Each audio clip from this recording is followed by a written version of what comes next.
You can take my heart 지워줘도 아직 너를 원해 너란 꿈속에서 wake up 기억 속에 멀리 네 곁에서 falling Tell me was it all not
President Yoon made another appearance at today's impeachment trial hearing to defend his martial law declaration.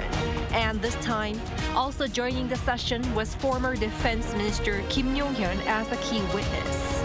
Meanwhile, the CIO handed its investigation of the president over to the prosecution earlier than expected. The local economy grew 2% on year in 2024, lower than the central bank's expectation. It managed to grow 0.1% in the fourth quarter, affected by the impact of the brief martial law imposition. Foreign Minister Cho Tae-yeol spoke over the phone with his new U.S. counterpart, Marco Rubio, for the first time and discussed ways to cooperate on North Korea nuclear issues. It's January 23rd, 8 p.m. in Seoul. This is Newscenter. Thank you for joining us. I'm Yoon Jung-min. We start at the Constitutional Court, where the fourth hearing into the impeachment case against President Yoon was held today, again in his presence. The court also began hearing from key witnesses. Our correspondent Oh Soo-young brings us the latest. Tensions ran high as President Yoon's impeachment trial resumed, as former Defense Minister Kim Yong-hyun testified as the first witness, vehemently defending Yoon's martial law on December 3rd that shook the nation. The Constitutional Court on Thursday held a fourth trial hearing on Yoon's impeachment, which the president himself attended.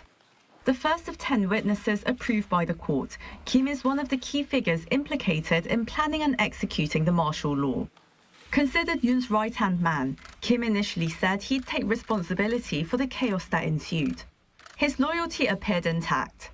Kim at first refused to respond to the National Assembly's impeachment panel, prompting an abrupt break. If I proceed with responding to the other side, there is a significant risk that the facts may be distorted. Therefore, I would like to now decline to take part in the witness questioning. Questions fired by both the president's lawyers and the National Assembly. Much attention was on the planning and execution of martial law, as the National Assembly side says it disrupted the country's constitutional order and that a formal cabinet meeting was not held to legitimize it. First, regarding the legality of declaring martial law, the former defense minister said Yoon had kept to proper procedures of holding a cabinet meeting beforehand, saying that a copy of the martial law declaration was distributed to cabinet members. Also, Kim said he had composed a controversial note that the finance minister had received, ordering the preparation of a budget for an emergency legislative body, presumably to replace the elected National Assembly. This came after President Yoon initially said he could not remember whether he wrote the note, before recently denying that he had.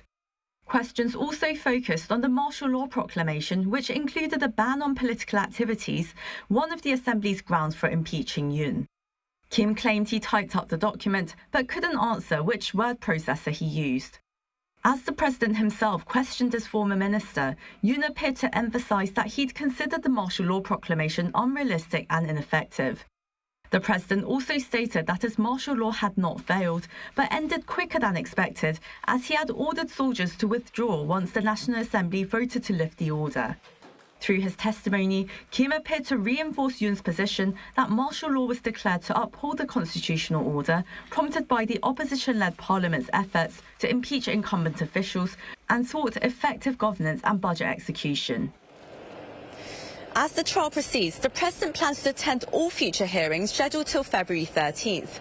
This would allow him to directly question and challenge witnesses in the courtroom. Meanwhile, the Constitutional Court says it has acquired investigation transcripts from individuals involved in the martial law incident. It has also secured classified documents related to the National Election Commission and agreed to call in an intelligence official related to the matter as a witness to the trial. This suggests the court will examine claims from Yoon's side that alleged election fraud was a major reason for declaring martial law. The Assembly's panel has objected to including election fraud suspicion in the trial. Recklessly asserting baseless theories of election fraud appears to be an attempt to delay the proceedings and undermine trust in the electoral system. Such actions should be appropriately restrained. The fifth hearing will be held after the Lunar New Year holiday on February 4th with 3 witnesses to testify. Seoul, Arirang News. Today, the Corruption Investigation Office for high-ranking officials officially transferred its investigation of President Yoon to the Seoul Central District Prosecutor's Office. For more, we have our Kim Jong-sil standing by live at the prosecution's office here in the capital city. Evening, Jong-sil. Let's begin with this latest development. Good evening to you, Jungmin. The atmosphere here at the Seoul Central District Prosecutor's Office has been rather quiet this evening, with the investigation into President Yoon having transferred here as of today. The CIO officially requested the prosecution take over the case. This is something that took place after 50 days since the declaration of martial law back in December. Now take a listen to a CIO official from this morning. The CIO has today decided to request the prosecution of the suspect in accordance with Article 26, Section 1 of the CIO Act, and has referred the case to the Seoul Central District Prosecutor's Office. Why has the case been transferred earlier than expected, and what led to this decision? Jung-min, the case was handed over to the prosecution earlier, as you said, due to President Yoon's repeated refusal to cooperate with the CIO, raising legal questions about their authority. Now, despite the CIO's efforts, including securing warrants that led to actual arrest and detention of a sitting president, the investigation has faced backlash and remained at a standstill. Now, the only session President Yoon attended for CIO was the initial 10 hours on the first day of his arrest, where he remained silent. Yoon refused to appear for further questioning from the next day, citing health and safety concerns. The CIO also faced repeated interference from the Presidential Security Service and its attempts to seize evidence and search the presidential residence, including the president's secret phone. Given these challenges, the CIO decided it would be more effective for the prosecution to take over, which was initially expected to be handed over next Tuesday. Now, all eyes will be on the prosecutors in this building behind me as they carry out this unprecedented investigation. Chong-shi, now what's expected about the prosecution's investigation? The prosecution will obviously look at the allegations of insurrection and abuse of power flagged by the CIO as they review over 30,000 records, investigative records handed over by the CIO. While insurrection charges are typically handled by the police, no sitting president has ever been investigated by them. Past investigations of former presidents were all conducted by the prosecution.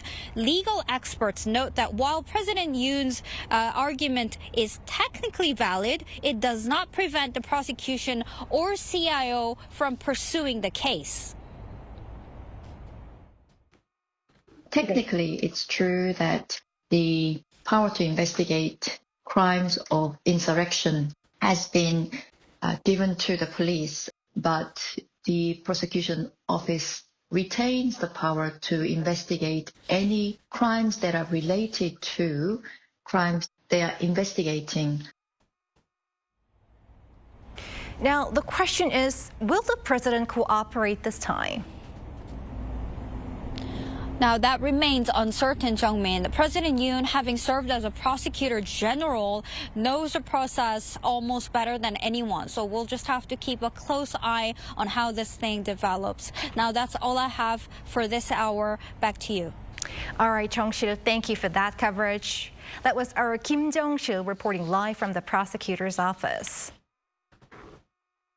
Moving on, the top diplomats of South Korea and the U.S. held their first phone call on Thursday, during which Washington stressed the alliance between the two countries. Also addressed was North Korea's nuclear issue. Our Kim Bo-kyung gives us the details.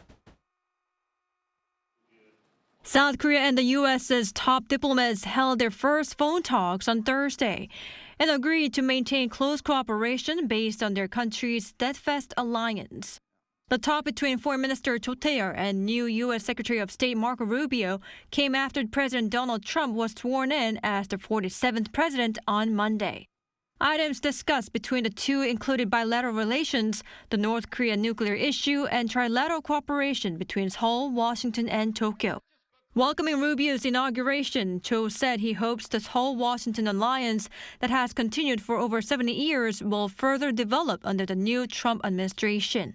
While saying the fact he is holding phone talks with Cho within 24 hours of taking office, Rubio emphasized that the two countries' alliance is the main pillar, the linchpin of peace and security on not only the Korean peninsula but also the region. A statement released by the U.S. State Department said they also talked about trilateral cooperation between Seoul, Washington, and Tokyo, emphasizing its critical importance. It noted how the two discussed ways to advance bilateral cooperation to address shared challenges in the Indo-Pacific region. The trilateral security cooperation mechanism was said to have been created to address shared threats and crises in the Indo-Pacific, so the word shared challenge is not new. However, it is highly likely that this mechanism could be explicitly made to serve as a way to counter China. The North Korean nuclear issue was also included in their talks, and the two ministers agreed to maintain close coordination on this. The expert said Rubio, a Trump loyalist, could compromise his thoughts despite being a traditionalist.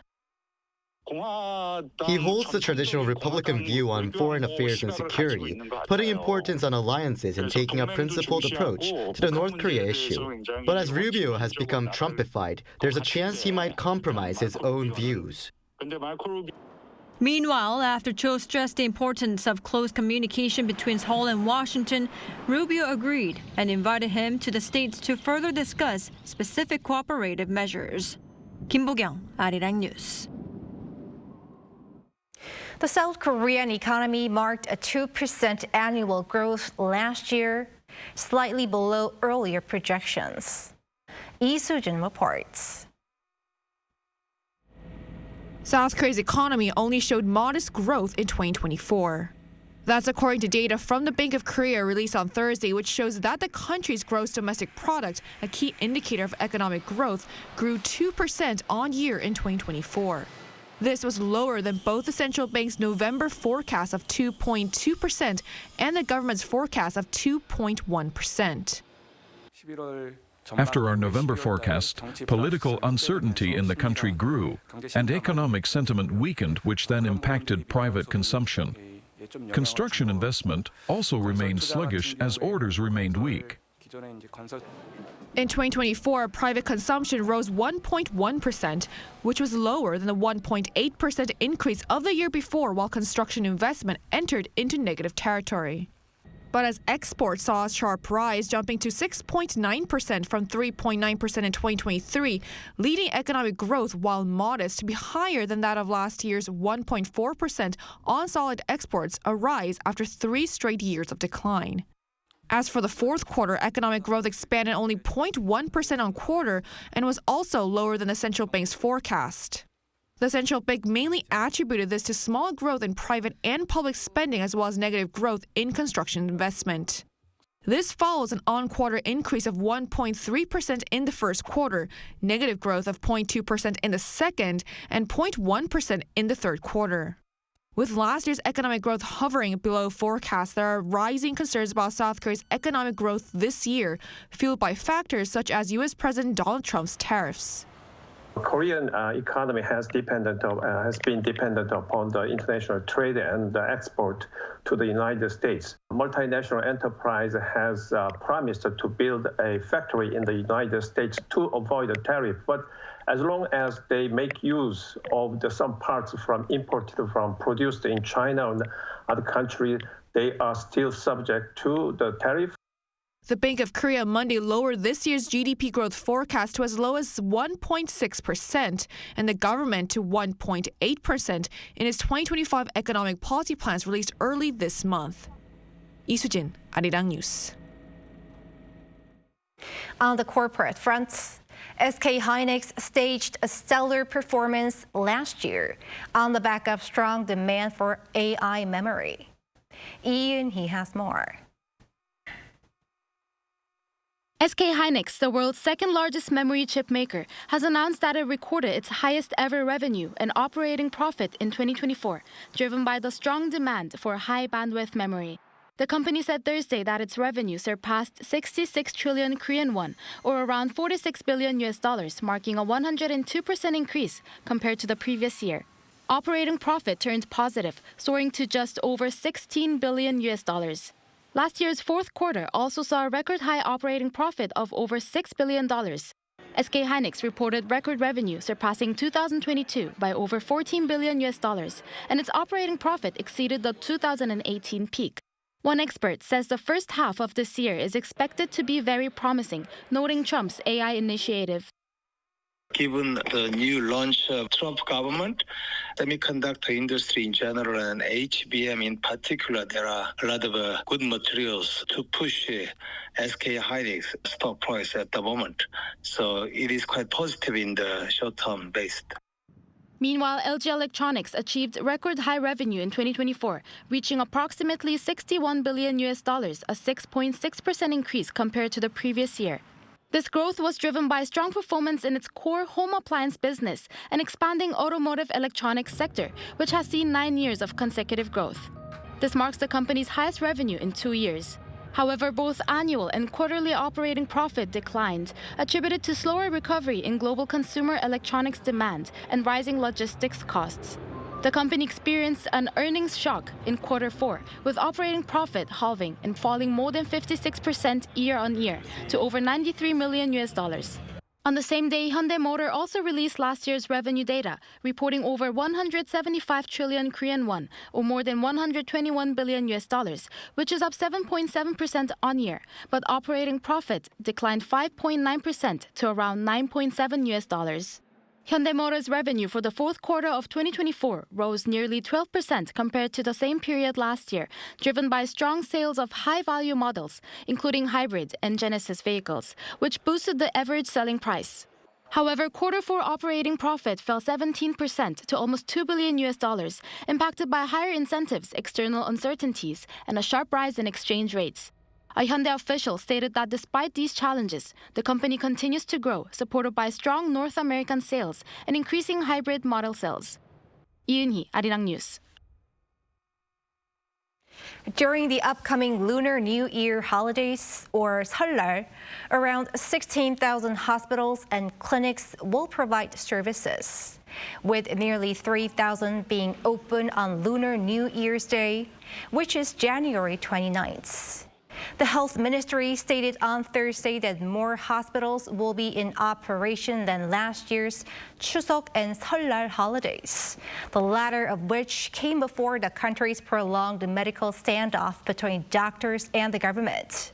It also pledged to operate an emergency medical control center to monitor open hospitals, clinics, and pharmacies to minimize gaps in the emergency medical system.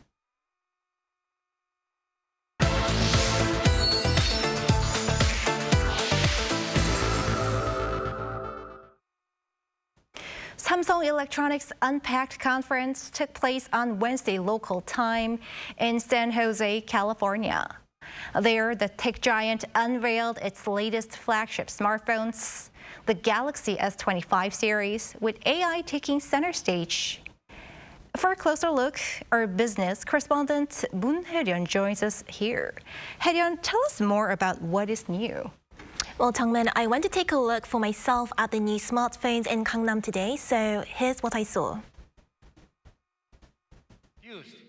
The Galaxy S25, S25 Plus and S25 Ultra are all equipped with new AI tools unseen in their predecessors, unveiled as the firm's first AI smartphones a year ago. The new models will hit the shelves on February 7th in the same price range as the S24. They use Google's Gemini AI model alongside Samsung's in-house AI voice assistant Bixby and Qualcomm's Snapdragon 8 Elite chips for on-device processing, meaning that you don't have to be connected to the internet to be able to use AI functions. And these AI functions provide a key element in the S25 user experience, personalization. With the S25, users can enjoy a seamless experience where the AI, agent and personalized AI features make life easier. Just say what you need, and the phone will recommend and handle it for you. For example, Now Brief and Now Bar are new services that provide a morning feed catering to your personal preferences based on user data, as well as giving you updates throughout the day, such as giving you directions to your next meeting or giving you a breakdown of the latest sports games you've missed based on what teams you follow. And this is another reason why on-device processing is so crucial, because personal data used to tailor these functions will only be stored and processed on the phone. With many using mobile phones to search the web, Gemini's search tool enables users to look up information from their own images and even videos.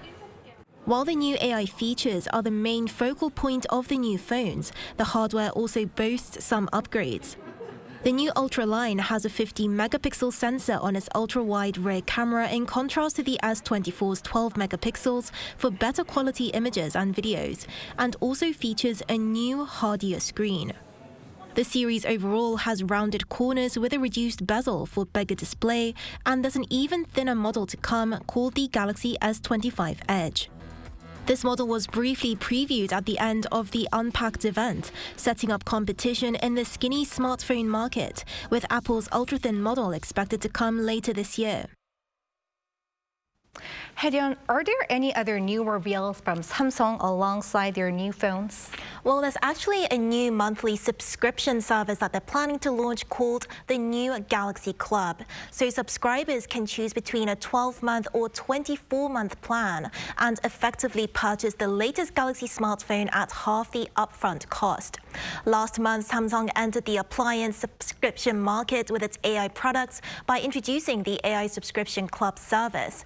I asked an expert about why Samsung Electronics might feel the need to launch such a service like this alongside its newest model, and here's what he said. As data builds up, they can provide a variety of services powered by tailored AI and large language models. In the long term, they can use the smartphone's AI chip to deliver personalized services in real time and apply AI in specific areas to their needs. You mentioned earlier that Samsung Electronics is entering the ultra-thin smartphone market alongside Apple. With S25 series in general, where do they stand in terms of the competition out there? So right now, the smartphone competition is extremely competitive, and not just between Samsung Electronics and Apple with the biggest portions of the pie, but Chinese companies too. So both Apple and Samsung Electronics saw a decline in shipments last year, according to data from the International Data Corporation, while Chinese smartphone maker Xiaomi experienced the fastest growth with a more than 15% increase. But Samsung stands out with its diverse lineup of devices, positioning it to integrate AI across phones, cars, and home appliances seamlessly.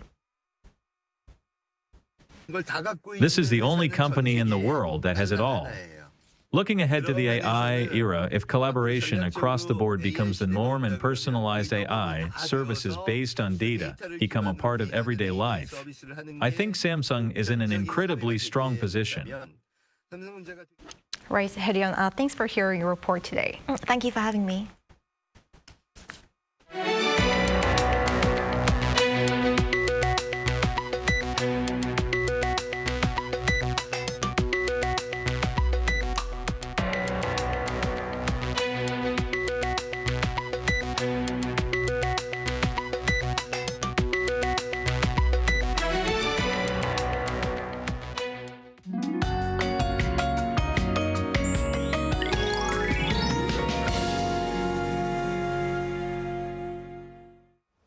The skies have been filled with dust for 4 days now. The air quality in most parts of the country is still at a bad level, with ultrafine dust advisory still in place. As for the ultrafine dust forecast, dust levels in many areas will gradually move back to normal levels tomorrow, except for some areas in central and western parts of the country. Meanwhile, more rain or snow is forecast along the East Coast between tomorrow night and Saturday to relieve the dryness. Until then, the atmosphere stays very dry with dry weather advisories. Tomorrow, Seoul will start off at -2 degrees Celsius, Chuncheon and Gyeongju at -5 degrees. Highs will move up to 9 degrees in Seoul, Daegu and Gyeongju 12 degrees. Sunny and warm weather will be seen in inland areas this weekend. That's all for Korea. Here are the weather conditions around the world.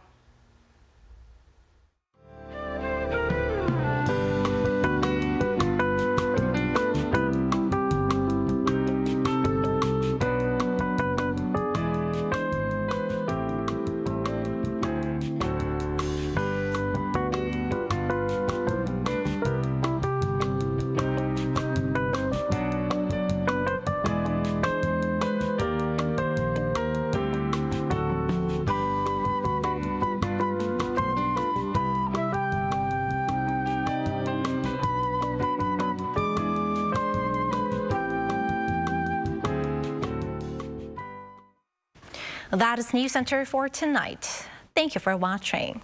A panel session coming up.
저희가 매일매일 자동차를 타고 일상생활에서도 쉽게 사용을 하는데 그런 자동차에서 타이어는 계속해서 버려지고 있거든요. 전 세계적으로 10억 개 이상 버려지고 있는데 특히 소각 처리될 경우에는 대기오염 물질들이 여러 가지가 나오게 되고 매립됐을 때는 지하수나 토양오염 물질들이 많이 방출되게 됩니다. 저희는 그런 타이어들을 어떻게 잘 처리할지 좀 고민을 했었습니다. 타이어가 가지고 있는 접지력이나 내마모성이 좀 우수하다고 생각을 했고요.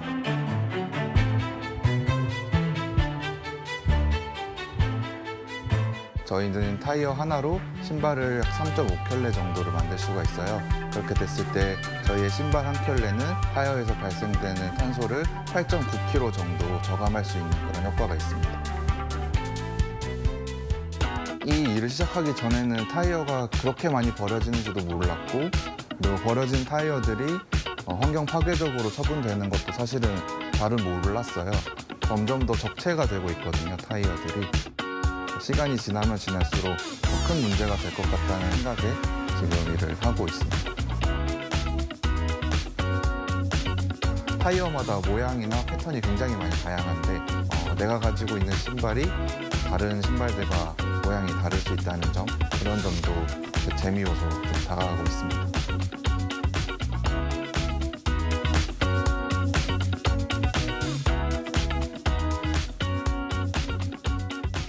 저희도 그런 계기를 보다 많은 분들께 하나 더 제공해 주고자 매일매일 신는 신발을 만들겠다고 한 것도 있어요. 조금 더 주변을 살펴보면은 나 스스로도 조금 더 환경 보호에 참여할 수 있는 일이나 물건들이 더 있지 않을까, 그렇게 찾아보시면 어떨까 싶습니다. 나는 다시 달릴 수 있게 만드는 그리너입니다.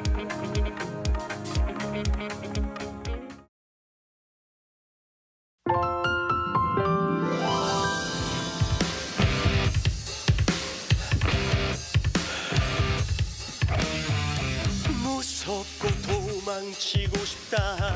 그를 잡지 못하면 난 무언가 아예 무릎을 꿇어버리고 모든 것을 포기할까. 오케이.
Welcome to Within the Frame, where we bring you today's most pressing issues from across the globe into focus. I'm Kim Mo-gyan.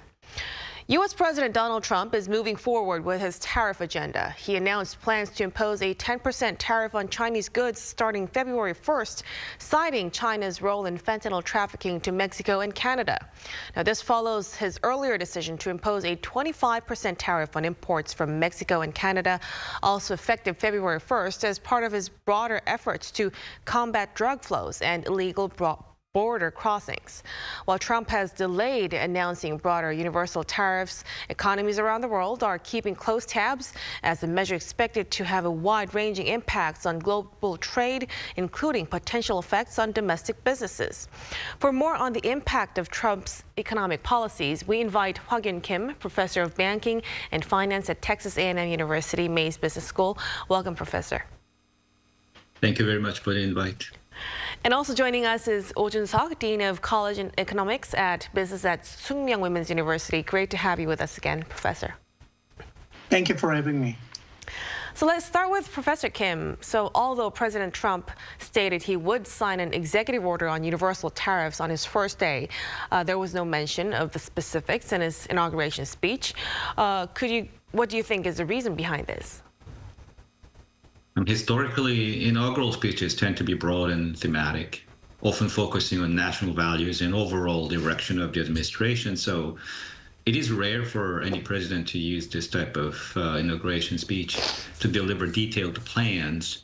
But Mr. Trump has been unlike many other former presidents, so this rule probably doesn't apply. Therefore, we were somewhat surprised. Indeed, President didn't immediately impose new tariffs on his first day, but as you mentioned in the beginning, this relief quickly dissipated. And Monday morning, hours after the speech, Trump announced plans to implement 25% tariffs on Canada and Mexico, and also 10% on China from February. So all this kind of things already started giving some detailed plans right after the speech. So details are uncertain yet, but these countries are already responding to Mr. Trump. So clearly, I think that Trump, as a skilled negotiator, I think he is using a more timed approach in terms of giving big picture first and then start giving more details. I believe that he doesn't still have all the details about individual countries, but at least I think basically over time, he's going to implement tariffs to most of the countries. Right, so more details on tariffs will be coming through in the coming months. Now, following this news, the Korean $1 exchange rate has fallen to around 1,431 in just 1 month. And some analysts suggest this may be due to expectations that Trump will adopt a more relaxed tariff policy. Professor Oh, do you think the strong dollar trend would ease? Yes, I do. To tell you more, the dollar has risen against other major currencies, and for the time being, it is likely to hold its position. However, the speed and range of increase will be lessened ever more. Other things being equal, very simply speaking, the stronger dollar means the more Americans buy, and they could spend more when they are traveling abroad. The dollar value against the weighted basket of major U.S. trading partner has risen by around 17% since 2021. This might be one of the reasons the strong dollar, as well as protectionism, gets political handshake for the short time.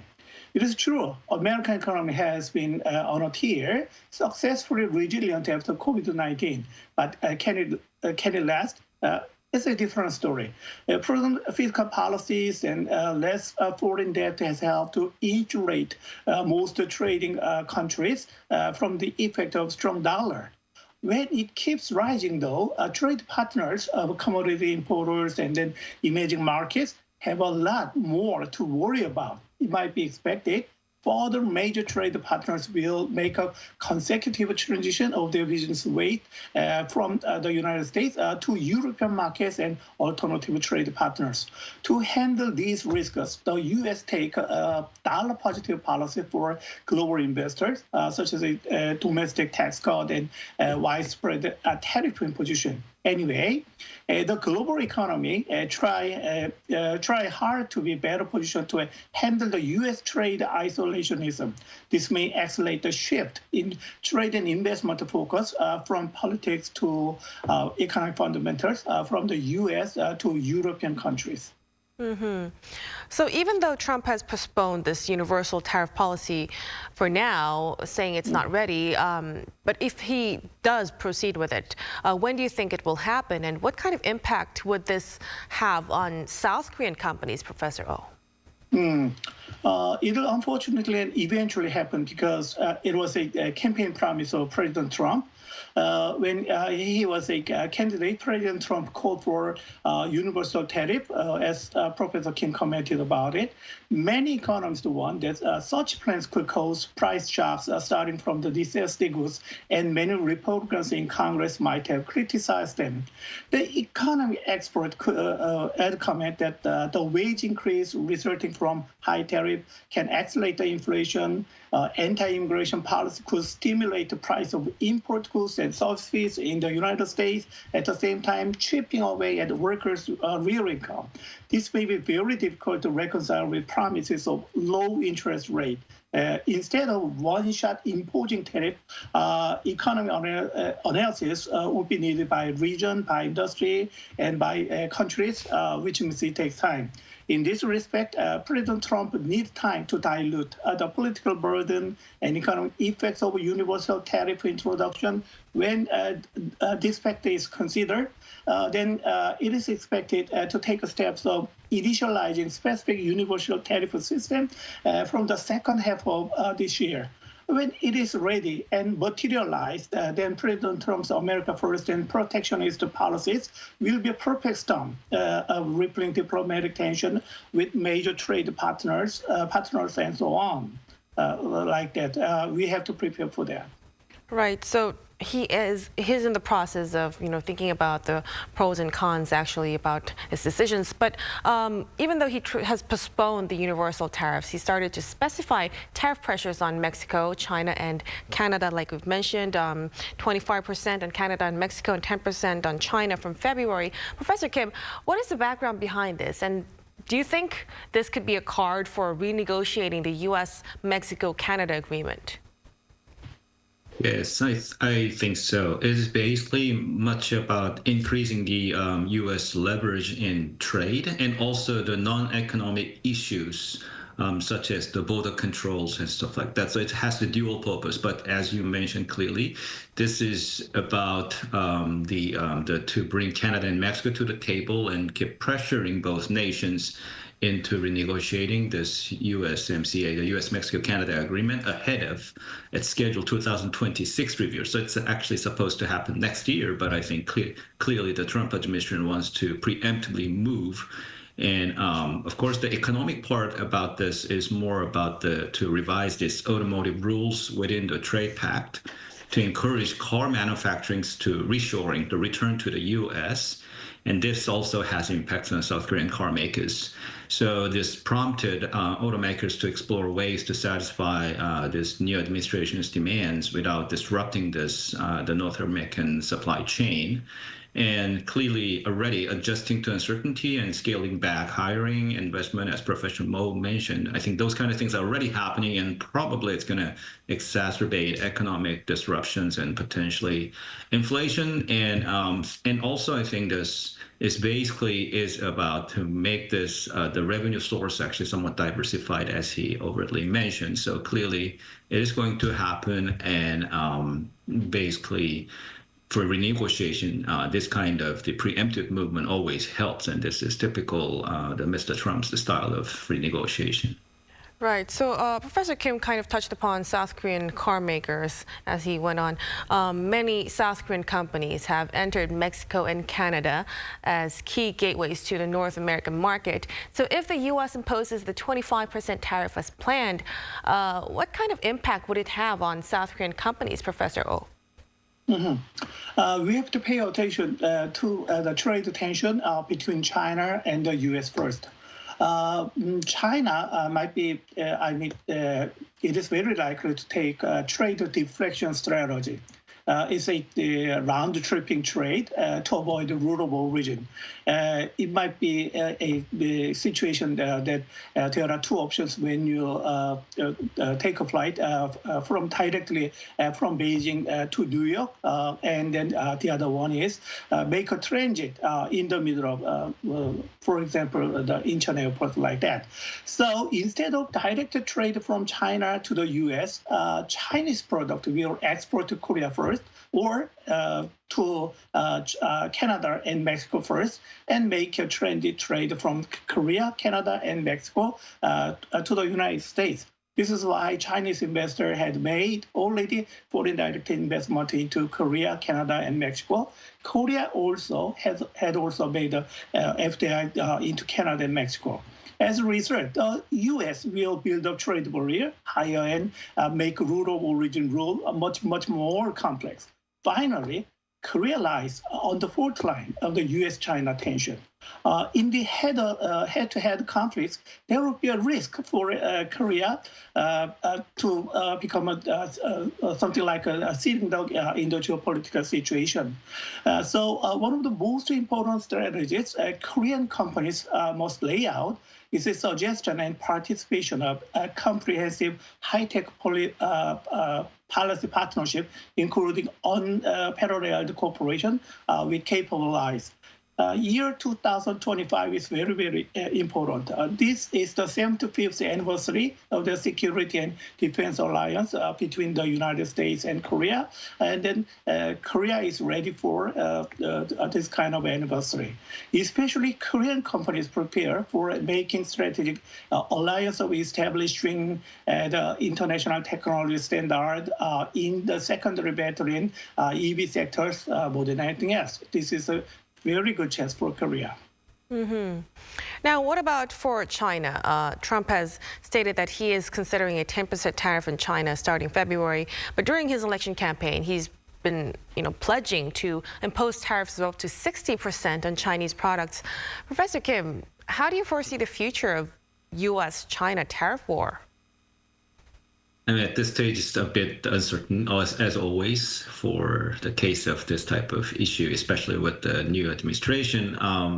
At least my view is, the one possibility is the Trump administration might escalate the tariffs from 10% to eventually some higher number, probably not 60%, but I think that's one possibility.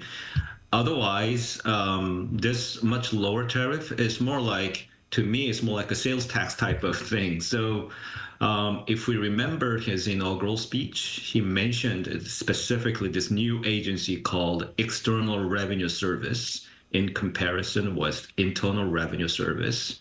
So clearly, I think he seriously thinks of this tariff as a main source of revenue, in addition to this tax being levied and collected for the domestic, the firms and individuals. So clearly, the Trump administration is going to continue to have the lower tax policy and also have some extra, the alleviations of the tax rate. So clearly, you need some budget sources because already the U.S. budget deficit is pretty high. So I think to smooth out this type of the fiscal deficit issues, I think he needs some extra income source. So if that is the case, then just too high a tariff tax or the tax rate is going to prevent the U.S. government from collecting more revenue, because if the imported price goods actually increase too much as a result of tariffs, then consumers are not going to buy these products. And therefore, that's going to be actually negative to the revenue part of this, the policy. So clearly, that's one case. Of course, the inflation is going to be another issue that Trump probably is contemplating. I mean, he talks about 60%, but given that a lot of goods are imported to the U.S. for everyday consumption, this is going to increase the cost push, actually, the chance of inflation. So clearly, I think he is trying to just moderating a little bit, but at this stage it's a little bit uncertain. Right, so it's interesting. Professor Kim has mentioned Trump is considering this tariffs as a part of a source of revenue. In response to then Trump's tariff threats, Professor Oh, then what kind of measures should the South Korean government take to minimize such damages? And what are some ways to strengthen export capabilities? Economic diplomacy is needed desperately at this juncture. In the size of international trade, President Trump will hand out a rigorous test sheet. Korean government have to answer the questions, and then Korean government have to find the answer in the side of international investment. In explaining the approaches and solutions, Korea have to write an essay to keep an eye on enhancing cooperative relationship in the name of FTA, SEPA, DPA, whatsoever, to level the negotiation ground. Korea has to cope with the growing dilemma of dependency on Chinese market, but being unable or unwilling to decoupling from Chinese supply chain reformation, so-called crowding the U.S. out of the supply chain strategy. Korea also, including major U.S. trade partners, seek to strengthen their security and defense ties in the U.S.-allied supply chain, something like cheaper alliances like that. In this sense of defragmentation risk management, the private sector take a great role. Korea must maximize its strengths as a global exporting power with a highly educated workforce and capitalize on smart investment in cutting-edge technologies to move up the supply chain and definitely balance its alliance with the United States. Korean soft power and Korean culture export might be a good leveraging instrument. All the time, Korean government must not forget that Korea is likely to fall victim to the escalating trade disputes among the United States, China, and now the European countries. Right. And like both of you mentioned, many economists have been suggesting that the policies of the Trump 2.0 administration may worsen America's inflation situation. Given the current trends in prices, Professor Kim, how do you assess Trump's immigration expulsion policies and the declaration of the national energy emergency as mentioned in his inaugural speech?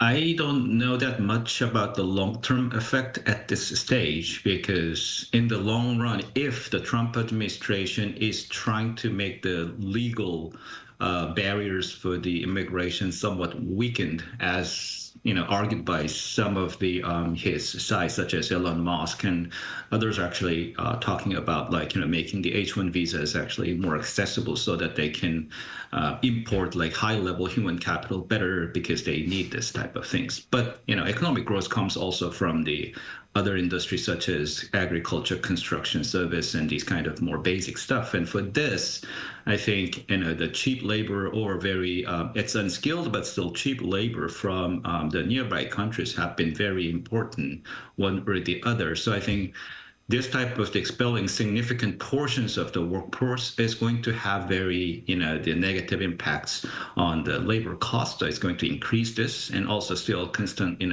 excess mode of demand. I think for this type of the labor force, it's going to just lead to labor shortage, therefore driving up wages, production cost, and this is going to be a classic cost-pushing inflation problem. So in the short term, clearly it will have some negative impacts, depending on how the administration handles the the visa issues and the more kind of the lenient approach for the higher human capital, and also spill down the over effects actually to other areas, may just weaken this problem in the long run. But at this stage, it's somewhat difficult to predict for the long term. In the short term, clearly, it's going to exacerbate the inflationary pressure.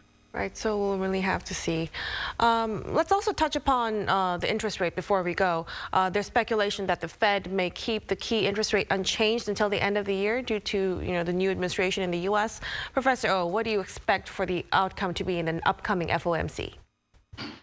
At this moment, due to President Trump's signing uncertainty in the Oval Office, the interest rate forecast cannot be inferred from the logics of economy in the area of stochastic chaos theory or something like a fortune telling. Finance experts expect the Federal Reserve will cut interest rate in 2025, but not that much. Short-term interest rates are expected to end 2025 close to 4%.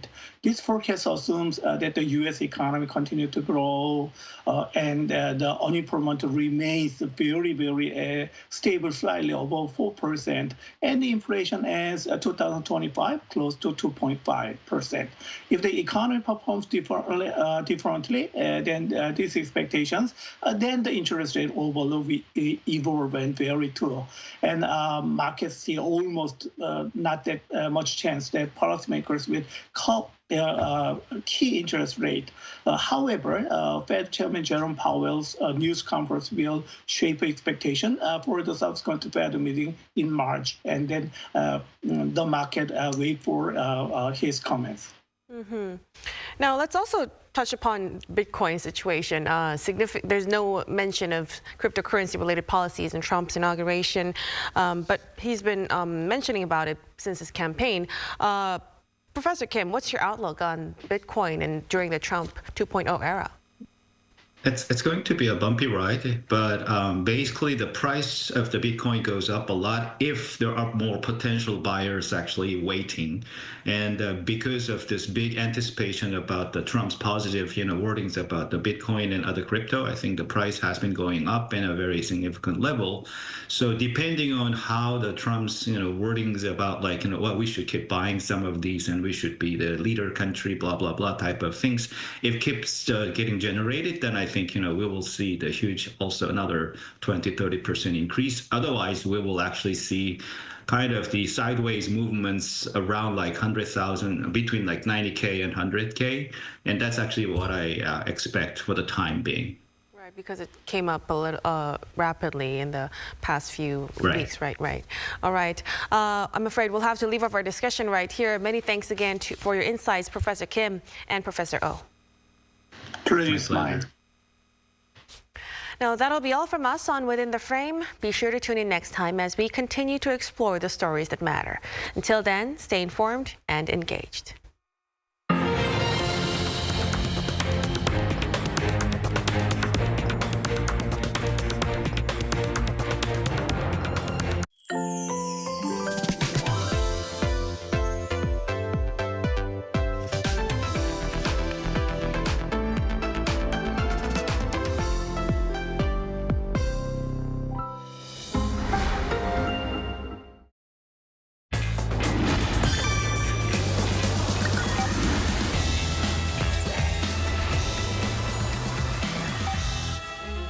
Curious about